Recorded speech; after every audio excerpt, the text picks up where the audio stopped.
Hi hello ನಮಸ್ಕಾರ ಎಲ್ಲ ನನ್ನ ಸ್ಪರ್ಧಾ ಮಿತ್ರರಿಗೆ ಸ್ಪರ್ಧಾ ಅಂಗಳ ಯೂಟ್ಯೂಬ್ ಚಾನೆಲ್ಗೆ ಸ್ವಾಗತ. ಯಾರೆಲ್ಲ ನಮ್ಮ ಸ್ಪರ್ಧಾ ಅಂಗಳ ಯೂಟ್ಯೂಬ್ ಚಾನೆಲ್ಗೆ ಇನ್ನೂ ಸಬ್ಸ್ಕ್ರೈಬ್ ಮಾಡ್ಕೊಂಡಿಲ್ಲ ದಯವಿಟ್ಟು ಸಬ್ಸ್ಕ್ರೈಬ್ ಮಾಡ್ಕೊಳ್ರಿ. ಹಾಗೆ ನಿಮ್ಮ ಫ್ರೆಂಡ್ಸ್ಗೂ ಕೂಡ ವಿಡಿಯೋನ ಶೇರ್ ಮಾಡ್ರಿ.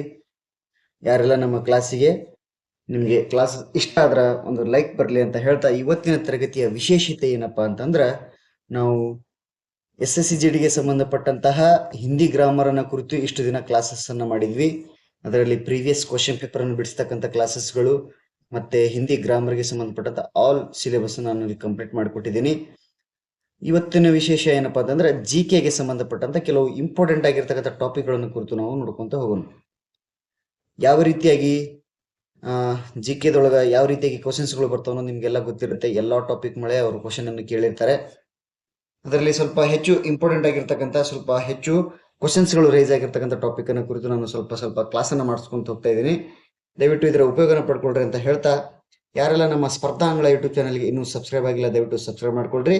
ಹಾಗೆ ನಿಮ್ಮ ಫ್ರೆಂಡ್ಸ್ಗೂ ವಿಡಿಯೋನ ಶೇರ್ ಮಾಡ್ರಿ ಅಂತ ಹೇಳ್ತಾ, ತರಗತಿಯ ಟಾಪಿಕ್ ಏನಪ್ಪಾ ಅಂತಂದ್ರೆ, ಕರ್ನಾಟಕದ ರಾಷ್ಟ್ರೀಯ ಉದ್ಯಾನವನಗಳು ಅಂತಕ್ಕಂಥದ್ದು.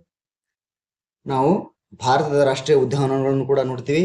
ಅದೇ ರೀತಿಯಾಗಿ ಇವತ್ತಿನ ವಿಶೇಷ ಏನಪ್ಪಾ ಅಂತಂದ್ರೆ, ಕರ್ನಾಟಕದ ರಾಷ್ಟ್ರೀಯ ಉದ್ಯಾನವನಗಳು. ಇದು ಕೇವಲ SSCGDಗೆ ಸಂಬಂಧಪಟ್ಟಂತ ಅಷ್ಟೇ ಟಾಪಿಕ್ ಅಲ್ಲ, ಪ್ರತಿಯೊಂದು ಎಕ್ಸಾಮ್ಗೆ, ಪ್ರತಿಯೊಂದು ಕಾಂಪಿಟೇಟಿವ್ ಎಕ್ಸಾಮ್ಗೆ ಯೂಸ್ಫುಲ್ ಆಗ್ತಕ್ಕಂಥ ಹೆಲ್ಪ್ಫುಲ್ ಆಗ್ತಕ್ಕಂಥ ಕ್ಲಾಸಸ್ಗಳು. ದಯವಿಟ್ಟು ಇದರ ಉಪಯೋಗನ ಪಡ್ಕೊಳ್ರಿ ಅಂತ ಹೇಳ್ತಾ, ಏನಪ್ಪಾ ರಾಷ್ಟ್ರೀಯ ಉದ್ಯಾನವನಗಳಂದ್ರೇನು, ಎದಕ್ಕೆ ನಾವು ರಾಷ್ಟ್ರೀಯ ಉದ್ಯಾನವನಗಳಂತ ಕರಿತೀವಿ? ರಾಷ್ಟ್ರೀಯ ಉದ್ಯಾನವನ ಅಂದ್ರೆ ಕೇವಲ ನಾವು ಉದ್ಯಾನವನ ಸ್ಥಾಪನೆ ಮಾಡೋದಾ, ಗಾರ್ಡನ್ಗಳನ್ನು ನಿರ್ಮಾಣ ಮಾಡೋದಾ, ಅಥವಾ ನಡು ತೋಪುಗಳನ್ನು ನಿರ್ಮಾಣ ಮಾಡೋದಾ, ಅಥವಾ ಕಾಡುಗಳಿಗೆ ನಾವು ಉದ್ಯಾನವನ ಅಂತ ಕರಿತೀವ, ಅಥವಾ ಸಸ್ಯೋದ್ಯಾನಕ್ಕೆ ನಾವು ಉದ್ಯಾನವನ ಅಂತ ಕರಿತೀವ ಅಂತ ನೋಡಿದಾದ್ರೆ ಅದರ ಅರ್ಥ ಏನು? ಹಾಗಾದ್ರೆ ರಾಷ್ಟ್ರೀಯ ಉದ್ಯಾನವನಗಳೇನು? ಅದಕ್ಕೆ ಕೆಲವು ನಿಬಂಧಗಳಿರ್ತವೆ, ಕೆಲವು ನಿಯಮಗಳಿರ್ತವೆ, ಏನು ಅನ್ನತಕ್ಕಂಥ ನಾವು ನೋಡ್ಕೋಣ. ಹಾಗೆ ಕರ್ನಾಟಕದಲ್ಲಿ ಬರ್ತಕ್ಕಂತಹ ಇಂಪಾರ್ಟೆಂಟ್ ಆಗಿರ್ತಕ್ಕಂತಹ ಹೆಚ್ಚು ಕ್ವಶನ್ಸ್ ರೈಸ್ ಆಗಿರ್ತಕ್ಕಂಥ ಟಾಪಿಕ್ ರಾಷ್ಟ್ರೀಯ ಉದ್ಯಾನವನಗಳು ಅಂತಕ್ಕಂಥದ್ದು. ಏನು ರಾಷ್ಟ್ರೀಯ ಉದ್ಯಾನವನ ಅಂದ್ರೆ? ನೋಡ್ರಿ, ರಾಷ್ಟ್ರೀಯ ಉದ್ಯಾನವನ ಏನಪ್ಪಾ ಅಂತಂದ್ರೆ, ರಾಷ್ಟ್ರೀಯ ಉದ್ಯಾನವನಗಳು ಎಂಬುದು ವನ್ಯಜೀವಿಗಳು, ಸಸ್ಯವರ್ಗ, ನೈಸರ್ಗಿಕ ಸೌಂದರ್ಯ ಮತ್ತು ಪರಿಸರ ವ್ಯವಸ್ಥೆಗಳನ್ನು ಅವುಗಳ ನೈಸರ್ಗಿಕ ಸ್ಥಿತಿಯಲ್ಲಿ ಸಂರಕ್ಷಿಸಲು ರಾಷ್ಟ್ರೀಯ ಸರ್ಕಾರದಿಂದ ಮೀಸಲಿಡಲಾದ ಕಟ್ಟುನಿಟ್ಟಾದ ರಕ್ಷಣೆ ಹೊಂದಿರುವ ಪ್ರದೇಶಗಳಾಗಿವೆ ಅಂತಕ್ಕಂಥದ್ದನ್ನು ನೋಡ್ತೀವಿ. ಅಂದ್ರೆ ಒಂದು ರಾಷ್ಟ್ರೀಯ ಉದ್ಯಾನವನ ಇರ್ಬೇಕಂತಂದ್ರೆ ಅದು ಕೇವಲ ನಾವು ನಿರ್ಮಾಣ ಮಾಡೋದ್ರಿಂದ ಆಗತ್ತಾ ಅಂತಕ್ಕಂಥದ್ದನ್ನ ನೋಡ್ಬೇಕಾಗತ್ತೆ. ರಾಷ್ಟ್ರೀಯ ಉದ್ಯಾನವನ ಅಂದ್ರೆ ಏನಪ್ಪಾ ಅಂತಂದ್ರೆ, ನೋಡ್ರಿ ಇಲ್ಲಿ ಅವ್ರು ಈ ರೀತಿಯಾಗಿ ಹೇಳ್ತಾರೆ, ವನ್ಯಜೀವಿಗಳು ಅಂದ್ರೆ ಒಂದು ಕಾಡಿನಲ್ಲಿ ಅಥವಾ ಒಂದು ಅರಣ್ಯದಲ್ಲಿ ವಾಸಿಸುವ ವನ್ಯಜೀವಿಗಳು, ಜೊತೆಗೆ ಅಲ್ಲಿ ಬೆಳೆದಿರ್ತಕ್ಕಂತಹ ಸಸ್ಯವರ್ಗ, ಹಾಗೂ ಅದು ನೈಸರ್ಗಿಕ ಸೌಂದರ್ಯವನ್ನು ಹೊಂದಿರಬೇಕು, ಜೊತೆಗೆ ಪರಿಸರ ವ್ಯವಸ್ಥೆಗಳನ್ನು ಹೊಂದಿರಬೇಕು. ಅದನ್ನ ಸಂರಕ್ಷಿಸಲು ಅಲ್ಲಿರ್ತಕ್ಕಂತಹ ವನ್ಯಜೀವಿಗಳನ್ನ ಮತ್ತೆ ಸಸ್ಯವರ್ಗವನ್ನ, ಅಲ್ಲಿರ್ತಕ್ಕಂಥ ನೈಸರ್ಗಿಕ ಸಂಪನ್ಮೂಲಗಳನ್ನ ರಕ್ಷಿಸುವುದರ ಸಲುವಾಗಿ ಸರ್ಕಾರದಿಂದ ಮೀಸಲಿಡಲಾದಂತಹ ಒಂದು ರಕ್ಷಣೆಯನ್ನು ಹೊಂದಿರುವ ಪ್ರದೇಶಗಳನ್ನ ನಾವು ರಾಷ್ಟ್ರೀಯ ಉದ್ಯಾನವನಗಳು ಅಂತ ಕರಿತೀವಿ. ಅದಕ್ಕೆ ಸರ್ಕಾರದ ಕೆಲವು ನಿಯಮಗಳು, ನಿಬಂಧನೆಗಳು ಇರ್ತವೆ. ಅದಕ್ಕೆ ಸರ್ಕಾರವೇ ಇಂತಿಷ್ಟ ಪ್ರದೇಶಗಳು, ಇದು ಸಸ್ಯ ಜೀವಿಗಳಿಗೆ, ವನ್ಯಜೀವಿಗಳಿಗೆ ನೈಸರ್ಗಿಕ ಸೌಂದರ್ಯವನ್ನು ಉಳಿಸಿಕೊಳ್ಳುವುದಕ್ಕೆ, ಪರಿಸರ ವ್ಯವಸ್ಥೆಯನ್ನು ಕಾಪಾಡಲಿಕ್ಕೆ ಮೀಸಲಿಡ್ತಕ್ಕಂಥ ಪ್ರದೇಶಗಳನ್ನ ರಾಷ್ಟ್ರೀಯ ಉದ್ಯಾನವನಗಳು ಅಂತ ಕರಿತೀವಿ. ಹಾಗಾದ್ರೆ ಏನದರ ನಿಯಮಗಳು ಏನಪ್ಪಾ ಅಂತಂದ್ರೆ, ಅದರ ಕೆಲವು ನಿರ್ಬಂಧಗಳು ಇರ್ತವೆ. ಯಾವ ರೀತಿಯಾಗಿ ಅಂತಂದ್ರೆ, ರಾಷ್ಟ್ರೀಯ ಉದ್ಯಾನವನಗಳನ್ನ ಸ್ಥಾಪನೆ ಮಾಡ್ಲಿಕ್ಕೆ ಯಾವ್ದಾದ್ರು ಒಂದು ಕಾಯ್ದೆ ಅನುಕೂಲ ಆಗಿರ್ಬೇಕಲ್ಲ ಅಂತ ನೋಡಿದ್ದಾದ್ರೆ, ಇವುಗಳನ್ನು 1972 ಅಂದ್ರೆ 1972ರ ವನ್ಯಜೀವಿ ಸಂರಕ್ಷಣಾ ಕಾಯ್ದೆ ಅಂತಕ್ಕಂಥದ್ದು ಅಡಿಯಲ್ಲಿ ಇದನ್ನ ಸ್ಥಾಪಿಸಲಾಗಿದೆ. ರಾಷ್ಟ್ರೀಯ ಉದ್ಯಾನವನಗಳನ್ನ ಸ್ಥಾಪನೆ ಮಾಡ್ಬೇಕಪ್ಪ ಅಂತಂದ್ರೆ ಅದು 1972 ಅಥವಾ 1972ರ ವನ್ಯಜೀವಿ ಸಂರಕ್ಷಣಾ ಕಾಯ್ದೆಯ ಅಡಿಯಲ್ಲಿ ಈ ರಾಷ್ಟ್ರೀಯ ಉದ್ಯಾನವನಗಳನ್ನ ನಾವು ಸ್ಥಾಪನೆ ಮಾಡಿರೋದನ್ನ ನಾವು ನೋಡ್ತೀವಿ. ಹಾಗಾದ್ರೆ ರಾಷ್ಟ್ರೀಯ ಉದ್ಯಾನವನಗಳು ಯಾವ ಕಾಯ್ದೆಯಡಿ ಸ್ಥಾಪನೆ ಮಾಡಲಾಗಿದೆ ಅಂತಕ್ಕಂಥದ್ದು ಏನಾದ್ರು ಕ್ವಶನ್ ಬಂತಂದ್ರೆ, 1972ರ ವನ್ಯಜೀವಿ ಸಂರಕ್ಷಣಾ ಕಾಯ್ದೆ ಅಡಿಯಲ್ಲಿ ಇದನ್ನ ಸ್ಥಾಪನೆ ಮಾಡಲಾಗಿದೆ. ಹಾಗಾದ್ರೆ ರಾಷ್ಟ್ರೀಯ ಉದ್ಯಾನವನಗಳು ಯಾವ ರೀತಿಯಾಗಿ ನಾವು ಅದನ್ನ ಸರ್ಕಾರ ಅಥವಾ ಮತ್ತೆ ಸರ್ಕಾರ ಯಾವ ರೀತಿಯಾಗಿ ಅದನ್ನ ಸಂರಕ್ಷಣೆ ಮಾಡದಿದೆ, ಕೆಲವು ನಿಬಂಧನೆಗಳನ್ನ ಹೇರಿದೆ ಅಂತ ನೋಡಿದಾದ್ರೆ ಇಲ್ಲಿ ಮಾನವನ ಚಟುವಟಿಕೆಗಳು ಇಲ್ಲಿ ಮಾನವನ ಚಟುವಟಿಕೆಗಳು, ಬೇಟೆಯಾಡುವುದು ಮತ್ತು ಸಂಪನ್ಮೂಲಗಳ ಶೋಷಣೆಯನ್ನು ಸಂಪೂರ್ಣವಾಗಿ ನಿಷೇಧಿಸಲಾಗಿದೆ ಅಂತಕ್ಕಂಥದ್ದು. ಅಂದ್ರ ರಾಷ್ಟ್ರೀಯ ಉದ್ಯಾನವನದೊಳಗೆ ಸರ್ಕಾರವು ಕೆಲವು ನಿರ್ಬಂಧನೆಗಳನ್ನು ಹೇರಿದೆ. ಏನಪ್ಪಾ ಅಂತಂದ್ರೆ ಇಲ್ಲಿ ಮಾನವನ ಚಟುವಟಿಕೆಗಳಿಗೆ ಅವಕಾಶವಿಲ್ಲ. ರಾಷ್ಟ್ರೀಯ ಉದ್ಯಾನವನಗಳಲ್ಲಿ ಮಾನವನ ಚಟುವಟಿಕೆಗಳಿಗೆ ಅಲ್ಲಿ ಅವಕಾಶ ಇರುವುದಿಲ್ಲ. ಯಾವ ಯಾವ ಚಟುವಟಿಕೆಗಳು ಅಂತಂದ್ರೆ ಬೇಟೆಯಾಡುವುದು, ವನ್ಯಜೀವಿಗಳಲ್ಲಿರ್ತಕ್ಕಂಥ ಪ್ರಾಣಿಗಳನ್ನ ಬೇಟೆಯಾಡುವಂತಹ ಕಾರ್ಯವನ್ನ ಅಲ್ಲಿ ಸರ್ಕಾರ ನಿರ್ಬಂಧನೆ ಮಾಡಿದೆ. ಯಾವುದರಲ್ಲಿ? ರಾಷ್ಟ್ರೀಯ ಉದ್ಯಾನವನಗಳಲ್ಲಿ ಮಾನವ ಚಟುವಟಿಕೆಗಳಾಗಿರ್ತಕ್ಕಂಥ ಬೇಟೆಯಾಡುವುದನ್ನ, ಪ್ರಾಣಿಗಳು ಅಥವಾ ಪಕ್ಷಿಗಳ ಬೇಟೆಯಾಡುವುದನ್ನ, ಕಳ್ಳ ಬೇಟೆಗಳಾಡುವುದನ್ನ ಅಲ್ಲಿ ನಿಷೇಧಿಸಲಾಗಿದೆ. ಜೊತೆಗೆ ಸಂಪನ್ಮೂಲಗಳ ಶೋಷಣೆ ಅಂದ್ರೆ ಅರಣ್ಯ ನಾಶ ಮಾಡೋದಾಗಿರ್ಬೋದು, ಅರಣ್ಯದಲ್ಲಿರ್ತಕ್ಕಂಥ ಸಂಪತ್ತುಗಳನ್ನು ನಾವು ನಾಶ ಮಾಡೋದಾಗಿರ್ಬೋದು, ಅಂತಹ ಸಂಪನ್ಮೂಲಗಳ ಶೋಷಣೆಯಲ್ಲಿ ಸರ್ಕಾರ ಸಂಪೂರ್ಣವಾಗಿ ನಿಷೇಧಿಸಲಾಗಿದೆ. ಎಲ್ಲಿಪ್ಪ ಅಂತಂದ್ರೆ ರಾಷ್ಟ್ರೀಯ ಉದ್ಯಾನವನದೊಳಗೆ. ಹಾಗಾದ್ರೆ ನಾವು ಭಾರತದಲ್ಲಿ ಹಲವಾರು ರಾಷ್ಟ್ರೀಯ ಉದ್ಯಾನವನಗಳನ್ನು ನೋಡ್ತೀವಿ. ಭಾರತದಲ್ಲಿ ಸುಮಾರು 106 ರಾಷ್ಟ್ರೀಯ ಉದ್ಯಾನವನಗಳು ಇರೋದನ್ನ ನಾವು ನೋಡ್ತೀವಿ. ಎಲ್ಲಿ ಭಾರತದಲ್ಲಿ ಟೋಟಲ್ ಎಷ್ಟಪ್ಪ ಅಂತಂದ್ರೆ 106 ರಾಷ್ಟ್ರೀಯ ಉದ್ಯಾನವನಗಳು ಇರೋದನ್ನ ನಾವು ನೋಡ್ತೀವಿ. 106 ರಾಷ್ಟ್ರೀಯ ಉದ್ಯಾನವನಗಳು ಇರೋದನ್ನ ನೋಡ್ತೀವಿ. ಹಾಗಾದ್ರೆ ಅದರಲ್ಲಿ ಕರ್ನಾಟಕ ರಾಜ್ಯದಲ್ಲಿ ಎಷ್ಟದವಪ್ಪ ಅಂತಂದ್ರೆ ಕರ್ನಾಟಕದಲ್ಲಿ ಪ್ರಮುಖವಾಗಿ 5 ರಾಷ್ಟ್ರೀಯ ಉದ್ಯಾನವನಗಳನ್ನು ನಾವು ನೋಡ್ತೀವಿ. ಎಷ್ಟು? 5 ರಾಷ್ಟ್ರೀಯ ಉದ್ಯಾನವನಗಳನ್ನು ನೋಡ್ತೀವಿ. ಹಾಗಾದ್ರೆ ಯಾವ್ಯಾವ ರಾಷ್ಟ್ರೀಯ ಉದ್ಯಾನವನಗಳು, ಕರ್ನಾಟಕದಲ್ಲಿ ಬರ್ತಕ್ಕಂಥ ಉದ್ಯಾನವನಗಳು ಯಾವುವು ಅಂತಂತ ನೋಡೋದಾದ್ರೆ ಮೊದಲನೇದಾಗಿ ಈ ರೀತಿ ಇದೆ. ಕರ್ನಾಟಕದಲ್ಲಿ ಪ್ರಮುಖವಾಗಿ 5 ರಾಷ್ಟ್ರೀಯ ಉದ್ಯಾನವನಗಳಿವೆ. ಅವುಗಳ ವಿವರಣೆ ಈ ಕೆಳಗಿನಂತಿದೆ ಅಂತ ನೋಡ್ರಿ. ಯಾವ ರೀತಿಯಾಗಿ ಅದರ ನಾವು 5 ರಾಷ್ಟ್ರೀಯ ಉದ್ಯಾನವನಗಳ ವಿವರಣೆಯನ್ನ ನಾವು ನೋಡ್ತೋದಾದ್ರೆ ನೋಡ್ರಿ, ಮೊದಲನೇದಾಗಿ ಬರುತ್ತೆ ಬಂಡೀಪುರ ರಾಷ್ಟ್ರೀಯ ಉದ್ಯಾನವನ ಅಂತ ಕರಿತೀವಿ. ಬಂಡೀಪುರ ರಾಷ್ಟ್ರೀಯ ಉದ್ಯಾನವನ ಇದು ಯಾವ ಜಿಲ್ಲೆ ಒಳಗೆ ಬರುತ್ತಪ್ಪ ಅಂತಂದ್ರೆ ಚಾಮರಾಜನಗರ ಜಿಲ್ಲೆಯೊಳಗೆ ಬಂಡೀಪುರ ರಾಷ್ಟ್ರೀಯ ಉದ್ಯಾನವನ ನಾವು ನೋಡಬಹುದು. ಯಾವ ಜಿಲ್ಲೆ? ಚಾಮರಾಜನಗರ. ಆಕ್ಚುಲಿ ನಮಗೆ ಕ್ವಶನ್ಸ್ಗಳು ಹೀಗೂ ಬರ್ತವೆ. 1-4 ಈ ಕಡೆ ರಾಷ್ಟ್ರೀಯ ಉದ್ಯಾನವನ ನೋಡ್ಕೊಟ್ಟು ಈ ಕಡೆ ಜಿಲ್ಲೆಯನ್ನು ಕೊಟ್ಟು ಸರಿಯಾದ ಹೊಂದಾಣಿಕೆಯಾಗುವಂತ ರಾಷ್ಟ್ರೀಯ ಉದ್ಯಾನವನಗಳ ಜಿಲ್ಲೆಗಳನ್ನು ಗುರುತಿಸಿ ಅಂತ ಹೇಳಿ ಹೊಂದಿಕೆ ರೂಪದಲ್ಲಿ ಕೇಳಬಹುದು ಅಥವಾ ಹೇಳಿಕೆ ರೂಪದಲ್ಲಿ ಕ್ವಶನ್ಸ್ಗಳು ಬರ್ತವೆ. ಹಾಗಾದ್ರೆ ಆ ಉದ್ಯಾನವನಗಳು ಯಾವ ಜಿಲ್ಲೆಯಲ್ಲಿ ಇದೆ ಅಂತಕ್ಕಂಥದ್ದನ್ನು ನಾವು ತಿಳ್ಕೊಬೇಕಾಗತ್ತ. ಹಾಗಾದ್ರೆ ಬಂಡೀಪುರ ರಾಷ್ಟ್ರೀಯ ಉದ್ಯಾನವನ ಕರ್ನಾಟಕದಲ್ಲಿ ಮೊದಲನೇ ರಾಷ್ಟ್ರೀಯ ಉದ್ಯಾನವಾಗಿರುತ್ತೆ. ಅದು ಎಲ್ಲಿದೆಯಪ್ಪ ಅಂತಂದ್ರೆ ಚಾಮರಾಜನಗರ ಜಿಲ್ಲೆಯಲ್ಲಿ ಇದೆ. ಯಾವುದು? ಬಂಡೀಪುರ ರಾಷ್ಟ್ರೀಯ ಉದ್ಯಾನವನ. ಹಾಗಾದ್ರೆ ಬಂಡೀಪುರ ರಾಷ್ಟ್ರೀಯ ಉದ್ಯಾನವನದ ವಿಶೇಷತೆ ಏನಪ್ಪಾ ಅಂತಂದ್ರೆ ನೋಡ್ರಿ, ಬಂಡೀಪುರ ರಾಷ್ಟ್ರೀಯ ಉದ್ಯಾನವನ 1974ರಲ್ಲಿ ಸ್ಥಾಪನೆ ಮಾಡಲಾಗಿದೆ. ಎಷ್ಟರಲ್ಲಿ? ಬಂಡೀಪುರ ರಾಷ್ಟ್ರೀಯ ಉದ್ಯಾನವನ 1974ರಲ್ಲಿ ಸ್ಥಾಪನೆ ಮಾಡಲಾಗಿದೆ. ಇದು ಭಾರತದ ಪ್ರಮುಖ ಹುಲಿ ಸಂರಕ್ಷಿತ ಪ್ರದೇಶಗಳಲ್ಲಿ ಒಂದಾಗಿದೆ. ಯಾವುದು? ಬಂಡೀಪುರ ರಾಷ್ಟ್ರೀಯ ಉದ್ಯಾನವನ ಇಲ್ಲಿ ಹುಲಿ ಸಂರಕ್ಷಿತ ಪ್ರದೇಶಗಳಲ್ಲಿ ಒಂದಾಗಿದೆ. ಇಲ್ಲಿ ಆನೆಗಳು ಮತ್ತು ಹುಲಿಗಳನ್ನು ಹೆಚ್ಚಾಗಿ ನಾವು ಕಾಣಬಹುದು. ನೋಡ್ಲಿ, ಹಾಗಾದ್ರೆ ಬಂಡೀಪುರ ರಾಷ್ಟ್ರೀಯ ಉದ್ಯಾನವನ ಹುಲಿ ಸಂರಕ್ಷಿತ ಪ್ರದೇಶಗಳಲ್ಲಿ ಒಂದು ಪ್ರಮುಖವಾದಂತಹ ಉದ್ಯಾನವನವಾಗಿದೆ. ಜೊತೆಗೆ ಇಲ್ಲಿ ಆನೆಗಳು ಮತ್ತು ಹುಲಿಗಳು ಹೆಚ್ಚಾಗಿ ಕಾಣುವುದನ್ನು ನಾವಿಲ್ಲಿ ಹೆಚ್ಚಾಗಿ ಕಂಡು ಬರೋದನ್ನು ನಾವು ನೋಡಬಹುದು. ಬಂಡೀಪುರ ರಾಷ್ಟ್ರೀಯ ಉದ್ಯಾನವನದಲ್ಲಿ ಆನೆಗಳು ಮತ್ತು ಹುಲಿಗಳು ಹೆಚ್ಚಾಗಿ ಕಂಡು ಬರ್ತವೆ. ಇನ್ನಿತರೆ ಪ್ರಾಣಿಗಳು, ಪಕ್ಷಿಗಳು, ಎಲ್ಲಾ ರೀತಿಯಾದ ಪ್ರಾಣಿ ಪಕ್ಷಿಗಳು ಕಂಡು ಬರ್ತವೆ ಅಲ್ಲಿ. ಆದರೆ ಹೆಚ್ಚಾಗಿ ಕಂಡು ಬರುವುದು ಆನೆಗಳು ಮತ್ತು ಹುಲಿಗಳು. ಹಾಗಾಗಿ ಇದನ್ನ ಹುಲಿ ಸಂರಕ್ಷಿತ ಪ್ರದೇಶಗಳಲ್ಲಿ ಒಂದು ಪ್ರಮುಖವಾದಂತಹ ಉದ್ಯಾನವನ ಅಂತ ಹೇಳಿ ಘೋಷಣೆ ಮಾಡಲಾಗಿದೆ. ಹಾಗಾದ್ರೆ ಇದು ಚಾಮರಾಜನಗರ ಜಿಲ್ಲೆಯಲ್ಲಿದ್ದು ಪ್ರಾಜೆಕ್ಟ್ ಟೈಗರ್ ಅಡಿಯಲ್ಲಿ ಹುಲಿ ಸಂರಕ್ಷಿತ ಪ್ರದೇಶವನ್ನಾಗಿ ಇದನ್ನ ಮಾಡಲಾಗಿದೆ. ಬಂಡೀಪುರ ರಾಷ್ಟ್ರೀಯ ಉದ್ಯಾನವನನ ಪ್ರಾಜೆಕ್ಟ್ ಟೈಗರ್ ಅಂತ ಕರಿತೀವಿ.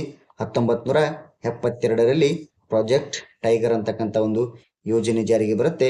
ಅಂದ್ರೆ ಹುಲಿಗಳ ಸಂರಕ್ಷಣೆಗೋಸ್ಕರ, ಹುಲಿಗಳ ಸಂಖ್ಯೆಗಳನ್ನು ಹೆಚ್ಚಿಗೆ ಮಾಡಲಿಕ್ಕೆ, ಹುಲಿಗಳ ಬೇಟೆ ಮತ್ತೆ ಸಾವುಗಳ ನಿಯಂತ್ರಣ ಮಾಡಲಿಕ್ಕೆ 1972ರಲ್ಲಿ ಒಂದು ಪ್ರಾಜೆಕ್ಟ್ ಅನ್ನು ತಯಾರು ಮಾಡ್ತಾರೆ. ಅದು ಪ್ರಾಜೆಕ್ಟ್ ಟೈಗರ್ ಅಂತ ಹೇಳಿ. ಅದರ ಅಡಿಯಲ್ಲಿ ಇದು ಚಾಮರಾಜನಗರ ಜಿಲ್ಲೆಯ ರಾಷ್ಟ್ರೀಯ ಉದ್ಯಾನವನವನ್ನ ಹುಲಿ ಸಂರಕ್ಷಿತ ಪ್ರದೇಶ ಅಂತ ಹೇಳಿ ಘೋಷಣೆಯನ್ನು ಮಾಡಲಾಗಿದೆ.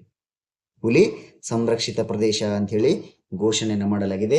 ಹಾಗಾದ್ರೆ ಕರ್ನಾಟಕದ ಪ್ರಮುಖ ರಾಷ್ಟ್ರೀಯ ಉದ್ಯಾನವನಗಳಲ್ಲಿ 5 ರಾಷ್ಟ್ರೀಯ ಉದ್ಯಾನವನಗಳಲ್ಲಿ ಮೊದಲನೇದು ಯಾವುದಪ್ಪ ಅಂತಂದ್ರೆ ಬಂಡೀಪುರ ರಾಷ್ಟ್ರೀಯ ಉದ್ಯಾನವನ 1974ರಲ್ಲಿ ಇದನ್ನು ಸ್ಥಾಪನೆ ಮಾಡಲಾಗಿದೆ.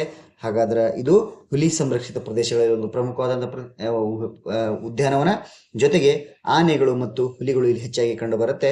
ಪ್ರಾಜೆಕ್ಟ್ ಟೈಗರ್ ಅಡಿಯಲ್ಲಿ ಇಲ್ಲಿ ಹುಲಿ ಸಂರಕ್ಷಿತ ಪ್ರದೇಶ ಅಂತೇಳಿ ಈ ರಾಷ್ಟ್ರೀಯ ಉದ್ಯಾನವನವನ್ನ ಘೋಷಣೆ ಮಾಡಲಾಗಿದೆ.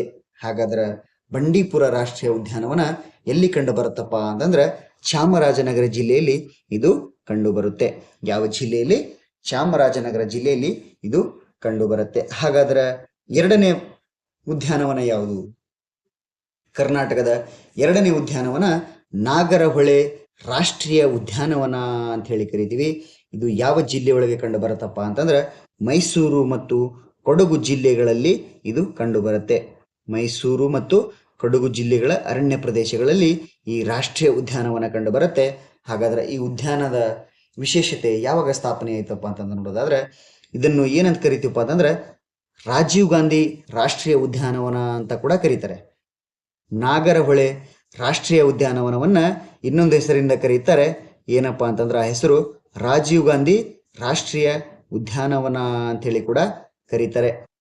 ನಾಗರಹೊಳೆ ರಾಷ್ಟ್ರೀಯ ಉದ್ಯಾನವನವನ್ನ ರಾಜೀವ್ ಗಾಂಧಿ ರಾಷ್ಟ್ರೀಯ ಉದ್ಯಾನವನ ಎಂದು ಕರೀತಾರೆ.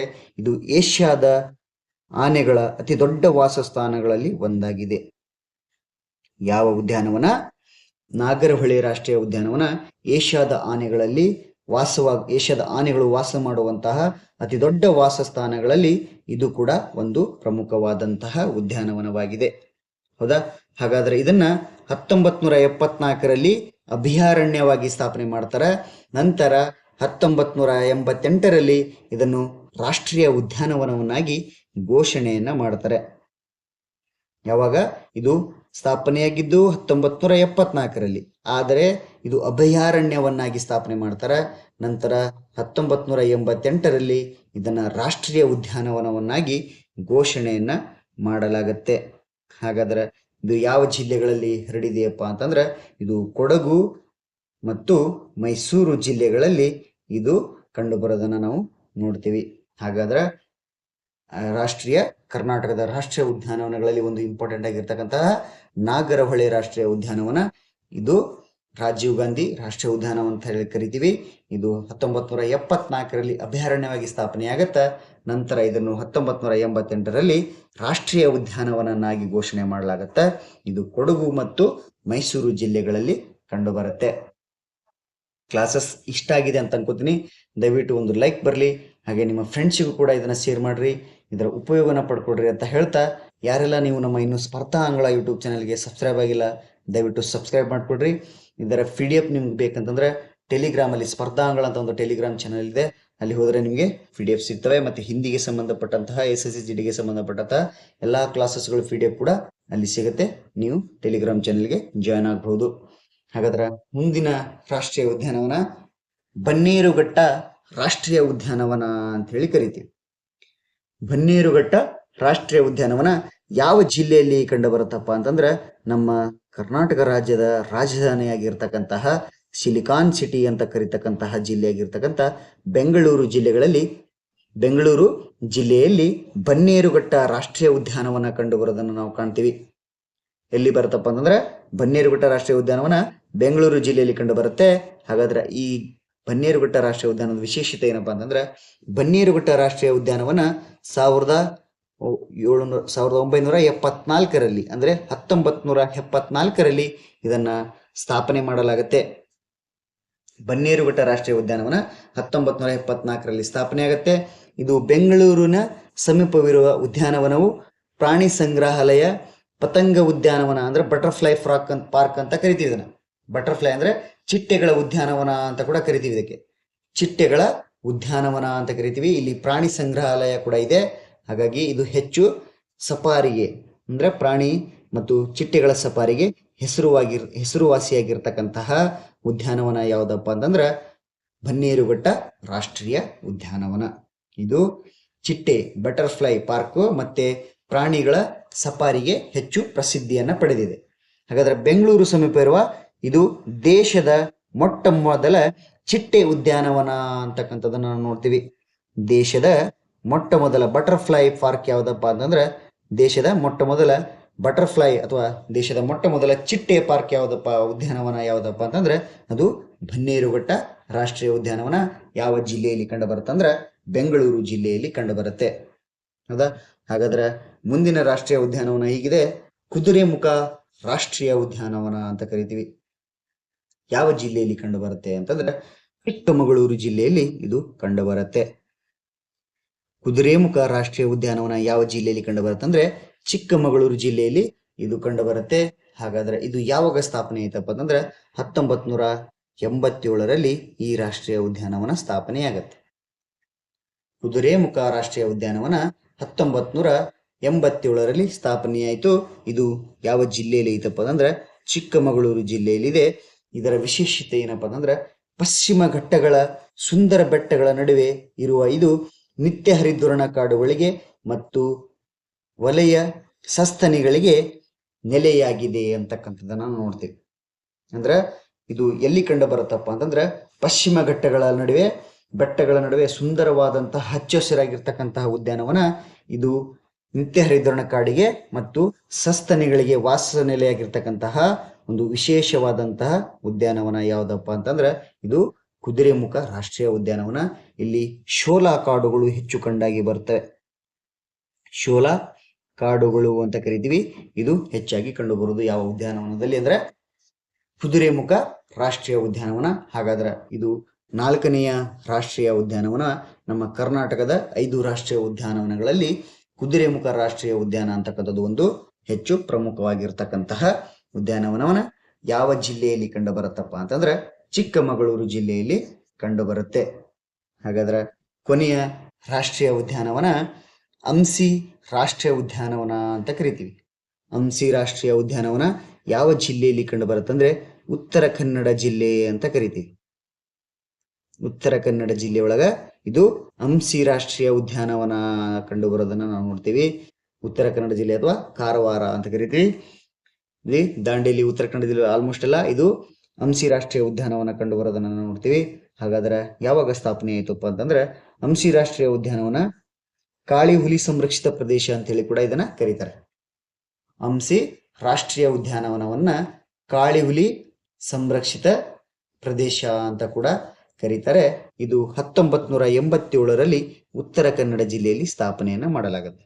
ಎಲ್ಲಿ ಮಾಡ್ತಾರಂತಂದ್ರೆ ಉತ್ತರ ಕನ್ನಡ ಜಿಲ್ಲೆಯಲ್ಲಿ 1987ರಲ್ಲಿ ಇದನ್ನ ಸ್ಥಾಪನೆಯನ್ನ ಮಾಡೋದನ್ನ ನಾವು ನೋಡ್ತೀವಿ. ಹಾಗಾದ್ರೆ ಇದನ್ನ ಏನಂತ ಕರೀತಾರೆ ಅಂದ್ರೆ, ಈಗ ಮೊದಲು ಅಂಸಿ ರಾಷ್ಟ್ರೀಯ ಉದ್ಯಾನವನ ಅಂತ ಕರೀತಿದ್ರು, ಈಗ ಇದನ್ನು ಕಾಳಿ ಹುಲಿ ಸಂರಕ್ಷಿತ ಪ್ರದೇಶ ಅಂತೇಳಿ ಕೂಡ ಕರೀತಾರೆ. ಅಂಸಿ ರಾಷ್ಟ್ರೀಯ ಉದ್ಯಾನವನವನ್ನ ಕಾಳಿ ಹುಲಿ ಸಂರಕ್ಷಿತ ಪ್ರದೇಶ ಅಂತ ಕೂಡ ಕರೀತಾರೆ. ಇವಾಗ ನಾವು ನೋಡಿದ್ವಿ ರಾಜೀವ್ ಗಾಂಧಿ ರಾಷ್ಟ್ರೀಯ ಉದ್ಯಾನವನ ಅಂದ್ರೆ ನಾಗರಹೊಳೆ ರಾಷ್ಟ್ರೀಯ ಉದ್ಯಾನವನವನ್ನ ಏನಂತ ಕರಿತಿದ್ರು, ರಾಜೀವ್ ಗಾಂಧಿ ರಾಷ್ಟ್ರೀಯ ಉದ್ಯಾನವನ ಅಂತ ಹೇಳಿ ಏನು ಹೆಸರು ಚೇಂಜ್ ಮಾಡಿದ್ರಲ್ಲ, ಅದೇ ರೀತಿಯಾಗಿ ಅಂಸಿ ರಾಷ್ಟ್ರೀಯ ಉದ್ಯಾನವನವನ್ನ ಕಾಳಿ ಹುಲಿ ಸಂರಕ್ಷಿತ ಪ್ರದೇಶ ಅಂತೇಳಿ ಕೂಡ ಕರೀತಾರೆ. ಇದು ದಟ್ಟವಾದ ಕಾಡು ಮತ್ತು ಅಪರೂಪದ ಕಪ್ಪು ಚಿರತೆಗಳಿಗೆ ಪ್ರಸಿದ್ಧಿಯನ್ನ ಪಡೆದಿರ್ತಕ್ಕಂತಹ ಉದ್ಯಾನವನ. ಕಪ್ಪು ಚಿರತೆಗಳು ಇಲ್ಲಿ ಹೆಚ್ಚಾಗಿ ಕಂಡು ಬರುತ್ತೆ. ಎಲ್ಲಿಪ್ಪ ಅಂತಂದ್ರೆ ಅಂಸಿ ರಾಷ್ಟ್ರೀಯ ಉದ್ಯಾನವನ ಅಂತಕ್ಕಂಥದ್ದನ್ನ ನಾವು ನೋಡ್ತೀವಿ. ಹಾಗಾದ್ರೆ ಇದು ಯಾದಕ್ಕೆ ವಿಶೇಷತೆಯನ್ನು ಹೊಂದಿರುತ್ತೆ ಅಂತಂದ್ರೆ ಕಪ್ಪು ಚಿರತೆಗಳು ಇಲ್ಲಿ ಹೆಚ್ಚಾಗಿ ಕಂಡು ಬರೋದ್ರಿಂದ ಇದು ಕಪ್ಪು ಚಿರತೆಗೆ ಹೆಚ್ಚು ಪ್ರಸಿದ್ಧವಾಗಿರ್ತಕ್ಕಂತಹ ಉದ್ಯಾನವನ ಯಾವ್ದಪ್ಪ ಅಂತಂದ್ರೆ ಅಂಸಿ ರಾಷ್ಟ್ರೀಯ ಉದ್ಯಾನವನ.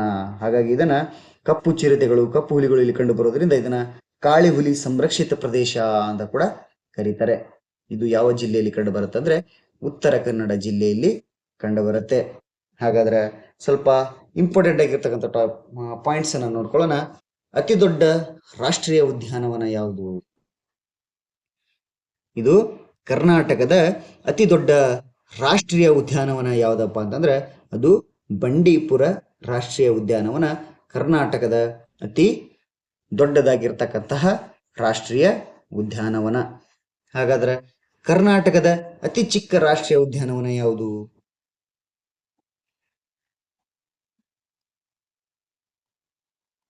ಕರ್ನಾಟಕದ ಅತಿ ಚಿಕ್ಕ ರಾಷ್ಟ್ರೀಯ ಉದ್ಯಾನವನ ಯಾವುದಪ್ಪ ಅಂತಂದ್ರೆ ಬನ್ನೇರುಘಟ್ಟ. ಯಾವ ಜಿಲ್ಲೆಯಲ್ಲಿ ಕಂಡು ಬರುತ್ತೆ? ಬೆಂಗಳೂರು ಜಿಲ್ಲೆಯಲ್ಲಿ. ಬಟರ್ಫ್ಲೈ ಪಾರ್ಕ್ ಅಂತ ಕರಿತೀವಲ್ಲ, ಇದು ನಮ್ಮ ಕರ್ನಾಟಕ ರಾಜ್ಯದ ಅತಿ ಚಿಕ್ಕ ರಾಷ್ಟ್ರೀಯ ಉದ್ಯಾನವನ. ಅತಿ ದೊಡ್ಡ ರಾಷ್ಟ್ರೀಯ ಉದ್ಯಾನವನ ಬಂಡೀಪುರ. ಇದು ಯಾವ ಜಿಲ್ಲೆಯಲ್ಲಿ ಕಂಡು ಬರುತ್ತೆ? ಚಾಮರಾಜನಗರ. ಹಾಗಾದ್ರೆ ಅತಿ ಚಿಕ್ಕದು ಬನ್ನೇರುಘಟ್ಟ ರಾಷ್ಟ್ರೀಯ ಉದ್ಯಾನವನ. ಮೊದಲ ರಾಷ್ಟ್ರೀಯ ಉದ್ಯಾನವನ, ನಮ್ಮ ಕರ್ನಾಟಕದ ಮೊದಲ ರಾಷ್ಟ್ರೀಯ ಉದ್ಯಾನವನ ಯಾವುದಪ್ಪ ಅಂತಂದ್ರೆ ಬಂಡೀಪುರ ರಾಷ್ಟ್ರೀಯ ಉದ್ಯಾನವನ. ಯಾವಾಗ ಸ್ಥಾಪನೆ ಮಾಡ್ತಾರಪ್ಪ ಅಂತಂದ್ರೆ 1974ರಲ್ಲಿ ಇದನ್ನ ಸ್ಥಾಪನೆ ಮಾಡಲಾಗಿದೆ. ಹಾಗಾದ್ರೆ ಅತಿ ದೊಡ್ಡ ರಾಷ್ಟ್ರೀಯ ಉದ್ಯಾನವನ ಕೂಡ ಬಂಡೀಪುರ ರಾಷ್ಟ್ರೀಯ ಉದ್ಯಾನವನ. ನಮ್ಮ ಕರ್ನಾಟಕದ ಮೊದಲ ರಾಷ್ಟ್ರೀಯ ಉದ್ಯಾನವನ ಕೂಡ ಬಂಡೀಪುರ ರಾಷ್ಟ್ರೀಯ ಉದ್ಯಾನವನ ಅಂತ ಕರಿತೀವಿ. ಹಾಗಾದ್ರೆ ಕೊನೆಯ ರಾಷ್ಟ್ರೀಯ ಉದ್ಯಾನ ಅಥವಾ ಮೊದಲನೇದು ಬಂಡೀಪುರ, ಕೊನೆಯ ರಾಷ್ಟ್ರೀಯ ಉದ್ಯಾನವನ ಯಾವುದಪ್ಪ ಅಂತಂದ್ರೆ ಅನ್ಸಿ ರಾಷ್ಟ್ರೀಯ ಉದ್ಯಾನವನ. ಉತ್ತರ ಕನ್ನಡ ಜಿಲ್ಲೆಯೊಳಗೆ ಕಂಡು ಬರುತ್ತೆ. 1987ರಲ್ಲಿ ಇದನ್ನ ಸ್ಥಾಪನೆ ಮಾಡಲಾಗಿದೆ. ಇದು ಇವತ್ತು ನಾವು ಏನನ್ನ ನೋಡಿದೀವಪ್ಪ ಅಂತಂದ್ರೆ ಕರ್ನಾಟಕಕ್ಕೆ ಸಂಬಂಧಪಟ್ಟಂತಹ ಕರ್ನಾಟಕದ ಪ್ರಮುಖ 5 ರಾಷ್ಟ್ರೀಯ ಉದ್ಯಾನವನಗಳು ಮತ್ತು ಆ ಉದ್ಯಾನವನಗಳು ಯಾವುದಕ್ಕೆ ವಿಶೇಷತೆಯನ್ನು ಪಡೆದುಕೊಂಡಿದೆ ಅಂತಕ್ಕಂಥದ್ದನ್ನು ನಾವು ನೋಡಿದೀವಿ. ತುಂಬಾ ಈಸಿ ಆಗಿರ್ತಕ್ಕಂಥ ಟಾಪಿಕ್, ತುಂಬಾ ಇಂಟ್ರೆಸ್ಟಿಂಗ್ ಆಗಿರ್ತಕ್ಕಂಥ ಟಾಪಿಕ್. ದಯವಿಟ್ಟು ಇದರ ಉಪಯೋಗನ ಪಡ್ಕೊಳ್ರಿ. ನಿಮ್ಮ ಫ್ರೆಂಡ್ಸ್ಗೂ ಕೂಡ ಇದನ್ನ ಶೇರ್ ಮಾಡ್ರಿ. ಯಾರೆಲ್ಲ ನೀವು ನಮ್ಮ ಸ್ಪರ್ಧಾ ಅಂಗಳ ಯೂಟ್ಯೂಬ್ ಚಾನಲ್ಗೆ ಇನ್ನೂ ಸಬ್ಸ್ಕ್ರೈಬ್ ಆಗಿಲ್ಲ, ದಯವಿಟ್ಟು ಸಬ್ಸ್ಕ್ರೈಬ್ ಮಾಡ್ಕೊಳ್ರಿ ಅಂತ ಹೇಳ್ತಾ, ಕ್ಲಾಸಸ್ ಇಷ್ಟ ಆದ್ರೆ ಒಂದು ಲೈಕ್ ಬರ್ತಾ ಇರಲಿ, ಹಾಗೆ ಹೆಚ್ಚೆಚ್ಚು ಸಪೋರ್ಟ್ ಇರಲಿ ಅಂತ ಹೇಳ್ತಾ ಇವತ್ತಿನ ತರಗತಿ ಇಲ್ಲಿಗೆ ಮುಗಿಸೋಣ. ಮತ್ತೆ ಇಂಪಾರ್ಟೆಂಟ್ ಆಗಿರ್ತಕ್ಕಂಥ ಟಾಪಿಕ್ಗಳೊಂದಿಗೆ ಮತ್ತೆ ಸಿಗೋಣ. ಅಲ್ಲಿವರೆಗೂ ಎಲ್ಲರಿಗೂ ನಮಸ್ಕಾರ.